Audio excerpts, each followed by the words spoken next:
অনেক বছর আগের ঘটনা। এক সুদূর রাজ্যে ছিল এক শান্তিপ্রিয় রাজা। তার নাম ছিল মোহন সিং। রাজা মোহন সিং ছিলেন প্রজাবৎসল, দয়ালু এবং অত্যন্ত ভালো মনের একজন মানুষ। তার রাজ্যের মানুষ তাকে প্রাণ দিয়ে ভালোবাসত। রাজা মোহন সিং তার প্রিয়তম স্ত্রী রানী কল্যাণী এবং তার একমাত্র বোন দেবিকাকে নিয়ে সুখে শান্তিতে বাস করছিলেন। রানী কল্যাণী ছিলেন অত্যন্ত সরল প্রকৃতির, সাদাসিধে এক নারী। তার ছিল না কোনো অহংকার, ছিল না কোনো ধন সম্পত্তির লোভ। কিন্তু রাজার বোন দেবিকা ছিল সম্পূর্ণ বিপরীত। সে ছিল হিংসুটে এবং অত্যন্ত কূটবুদ্ধি সম্পন্ন। ধুর, ওই গরিবের ঘরের মেয়েটা কি করে যে রানী হলো কে জানে। আমার দাদা কি করে ওকে বিয়ে করলো? এর থেকে ভালো তো কোনো রাজকুমারী ছিল। উফ, ওকে দেখলেই আমার পিত্তি জ্বলে যায়। দেবিকা কিছুতেই রানী কল্যাণীকে সহ্য করতে পারত না। কল্যাণী যেহেতু গরিব ঘরের মেয়ে ছিল, তাই দেবিকা সব সময় তাকে ছোট করার চেষ্টা করত। রাজা যখনই রানীর জন্য কোনো উপহার আনতেন, দেবিকা সেটা কল্যাণীর কাছ থেকে ছিনিয়ে নিত। কিন্তু কল্যাণী তাতে কিছুই মনে করত না, কারণ ধন সম্পত্তির প্রতি তার বরাবরই কোনো লোভ ছিল না। তার মন ছিল উদার আর সহজ সরল। দেবিকা যে কেন আমায় ভুল বোঝে আমি বুঝতে পারি না। আমি তো তাকে কখনোই নিজের থেকে আলাদা ভাবি না। আমি সব সময় তাকে বোনের মতোই ভালোবাসি। দিন কাটছিল এভাবেই হাসি কান্নার মাঝে। এরপর একদিন এক আনন্দের খবর এলো রাজমহলে। রানী কল্যাণী সন্তান সম্ভবা। এই খবর শুনে রাজা মোহন সিং এবং রানী কল্যাণীর আনন্দের সীমা রইল না। রাজা মোহন সিং রানীর মন ভালো করার জন্য বাজারে সেরা দোকানে গেলেন। সেখানে গিয়ে তিনি একজোড়া হীরের মুকুট এবং দুটি বহুমূল্য শাড়ি কিনে আনলেন রানীর জন্য।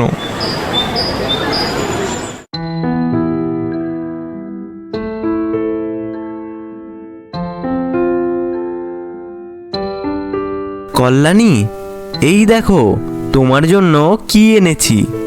হীরের মুকুট আর দেখো কত সুন্দর রেশমি শাড়ি। তোমার এসব পছন্দ হয়েছে? মহারাজ, এত দামি উপহার! সত্যি আপনি আমার জন্য যা করেন তার প্রতিদান আমি কখনোই দিতে পারবো না। রাজা এবং রানীর এই দৃশ্য দেবিকার চোখ এড়ালো না। সে দূর থেকে সব দেখছিল। রাজার এমন উদারতা দেখে দেবিকার মনে হিংসার আগুন আরো দাউ দাউ করে জ্বলে উঠল। তার মাথায় রক্ত উঠে গেল।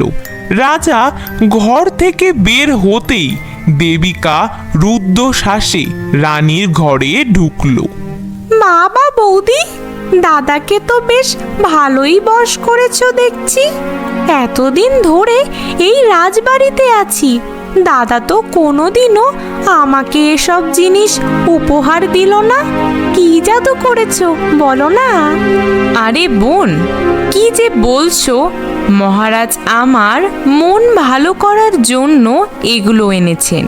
তিনি তো সব সময় আমার খেয়াল রাখেন। আর এগুলো তো কেবল উপহার, এর কি কোনো বিশেষ গুরুত্ব আছে? তোমার দাদা তোমাকে নিশ্চয়ই আরো অনেক দামি উপহার দিয়েছেন।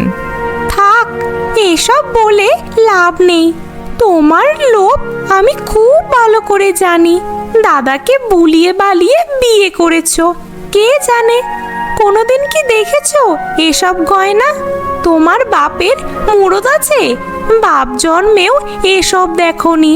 গরিবের ঘরের মেয়ে, এই সব কিছু তোমার কাছে স্বপ্ন। দেবিকা, আমার বাবাকে কেন টানছো? তিনি গরিব হলেও সৎ এবং শ্রদ্ধেয় মানুষ ছিলেন। দয়া করে আমার বাবা মাকে নিয়ে কিছু বলো না। চুপ, একদম চুপ। এসব তোমার গায়ে মানাবে না। তুমি কি ভেবেছো এগুলো তোমার জন্য? আমি রাজবংশের কন্যা, এসব আমার প্রাপ্য। এইসব হীরের গয়না, রেশমি শাড়ি আমার জন্যই উপযুক্ত। এরপর দেবিকা কল্যাণীর কাছ থেকে মুকুট আর শাড়ি ছিনিয়ে নিয়ে নিজেই পরে নেয়। এখন ঠিক মানিয়েছে। দেখো তো বৌদি, আমাকে কেমন লাগছে? ঠিক রানীর মতো না? তোমার চেয়ে অনেক বেশি মানাচ্ছে আমাকে। তুমি তো এই রাজ্যের রানী হওয়ার যোগ্যই নও। দেবিকা, কেন এমন করছো? মহারাজ এতে কষ্ট পাবেন। আর আমি তো এসবের জন্য তোমার সাথে কোনোদিনও কোনো প্রতিযোগিতা করিনি। তুমি যা চাইবে আমি সব দিয়ে দেব, কিন্তু দয়া করে আমার সাথে এমন আচরণ করো না তুমি। আহারে, কি দয়ালু রানী গো! তুমি তো দেবেই, তোমার তো দেওয়ার ক্ষমতাই নেই। তুমি তো কেবল দাদার দয়াতেই বেঁচে আছো। এসব গয়নার মর্ম তুমি বুঝবে না। এগুলো আমার জন্য তৈরি হয়েছে।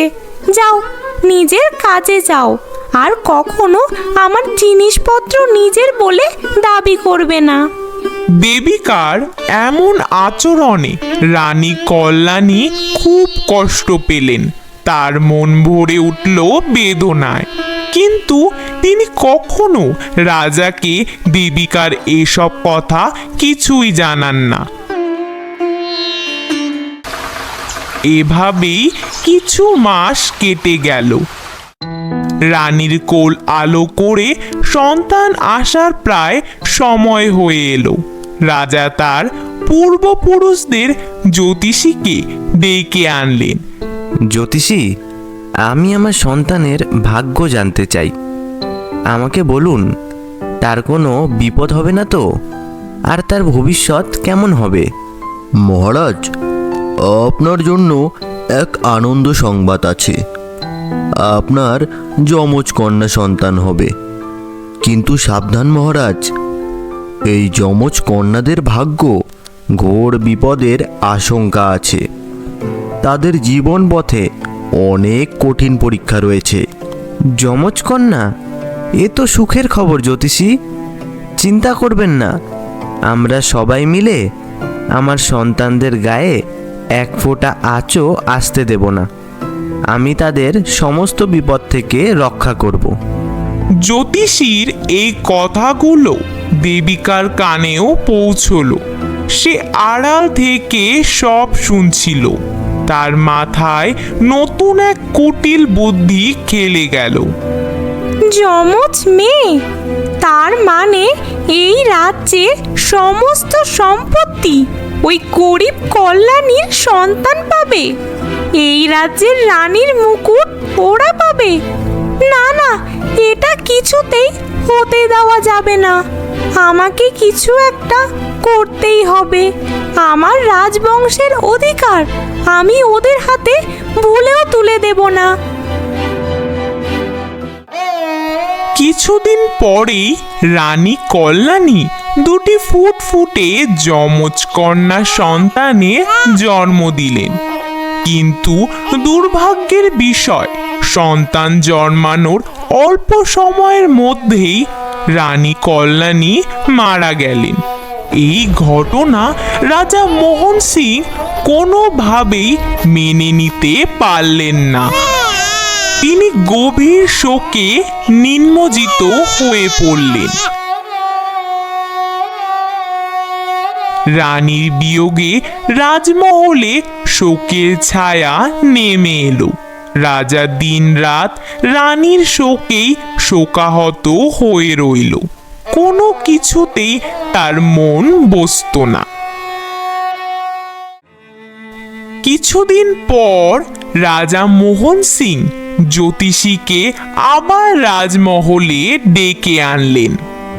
হে জ্যোতিষী মশাই, রানী কল্যাণী আজ বেঁচে থাকলে নিজেই তার কন্যাদের নামকরণ করতেন।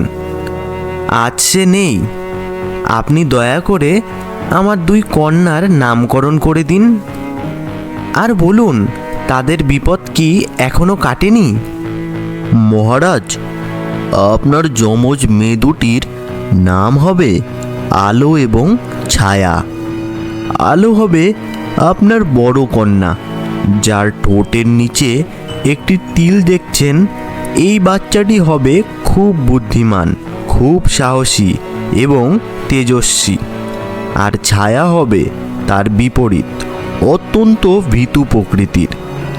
আর হ্যাঁ মহারাজ, এই যমজ মেয়ে দুটির বিপদ এখনো কাটেনি। তার জীবনে অনেক সংগ্রাম আছে। আপনাকে খুব সতর্ক থাকতে হবে। জ্যোতিষীর এই কথাগুলো দেবিকা আবার আড়াল থেকে শুনে নিল।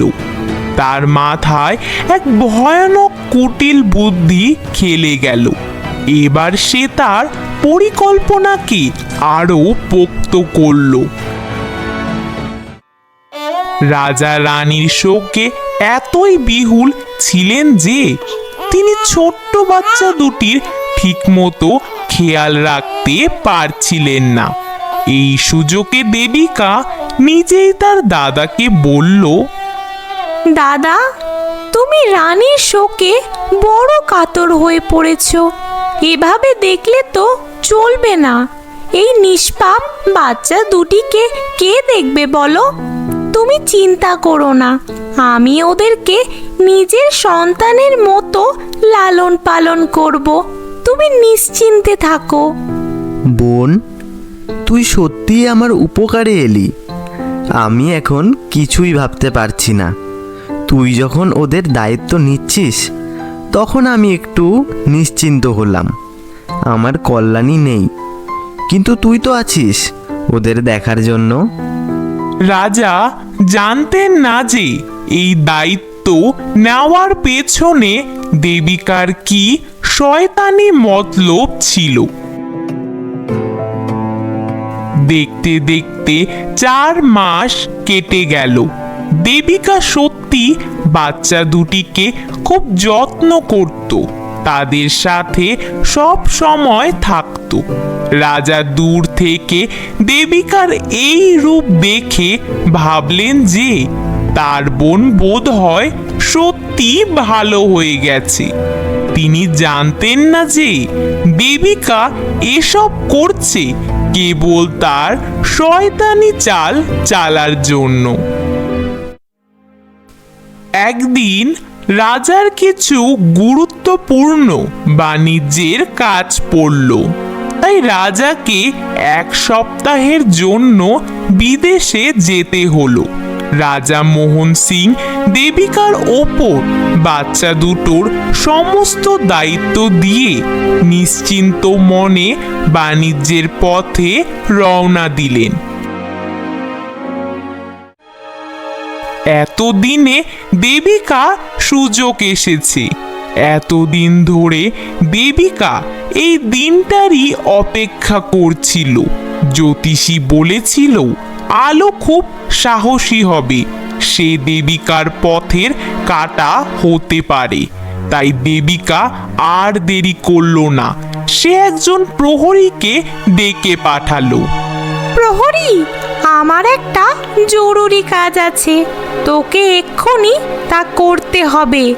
ছোট রাজকুমারী আলোকে তুই মেরে ফেলবি, আর এমন ভাবে মেরে ফেলবি যেন কেউ গুনাহ করেও কিছু জানতে না পারে। দেবিকার এই কথাগুলো রাজবাড়ির দাইমা শুনে ফেললেন। তিনি রানী কল্যাণীকে নিজের মেয়ের মতোই ভালোবাসতেন।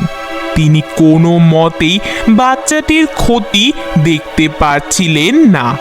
ধাইমা দেবিকার পায়ে পড়ে অনেক কাকুতি মিনতি করলেন। রানী দেবিকা, এই বাচ্চাটিকে মারার দায়িত্ব আমাকে দিন। এই বাচ্চাটিকে এমন ভাবে তার সৎকার করব, এর হাড়গোড়ো কেউ কোনোদিনও খুঁজে পাবে না। শোন বুড়ি, এই বাচ্চাটিকে নদীর জলে ডুবিয়ে মারবি। আর হ্যাঁ, এই রাজ্য ছেড়ে অনেক দূরে চলে যাবি। যদি কোনোদিনও এই রাজ্যে ফিরে আসার চেষ্টা করিস তাহলে তোর গর্দান যাবে। যা, আমার চোখের সামনে থেকে দূর হ। এই কথা বলে দেবিকা সেখান থেকে চলে গেল। ছোট্ট ছায়াও যেন সব কিছু বুঝতে পারছিল। তার থেকে আলোকে সরিয়ে নিতে সেও কাঁদতে শুরু করলো।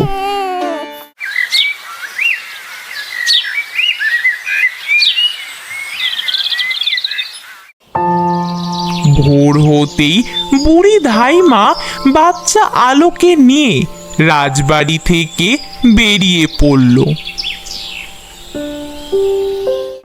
এই ভিডিওটির পরবর্তী অংশ সবার আগে দেখতে চাইলে এক্ষুনি আমাদের চ্যানেলটিকে সাবস্ক্রাইব করে নাও আর পাশে থাকা বেল আইকনটিও প্রেস করতে ভুলো না।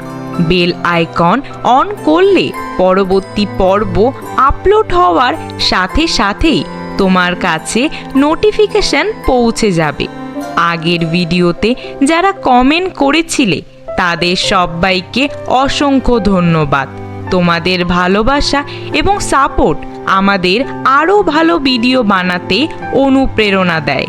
আগের ভিডিওতে যারা কমেন্ট করেছিলে, চেন্নাই থেকে সীমা দাস, দুবাই থেকে এমডি ইসমিল, কুষ্টিয়া থেকে মুক্তা খাতুন, সন্দীপুর থেকে ইয়ামিন, কুয়েত থেকে উজ্জ্বল, চাঁদপুর থেকে আমেনা, সিলেট থেকে রুবেল আহমেদ, ময়মনসিংহ নান্দাইল থানা থেকে রাজু, কলকাতা থেকে তারক মণ্ডল। আর যারা এই ভিডিওটি দেখছো তোমরা তাড়াতাড়ি কমেন্ট বক্সে গিয়ে তোমাদের নাম এবং বয়স লিখে দাও। আমরা পরবর্তী ভিডিওতে তোমাদের নাম ও বয়স উল্লেখ করব।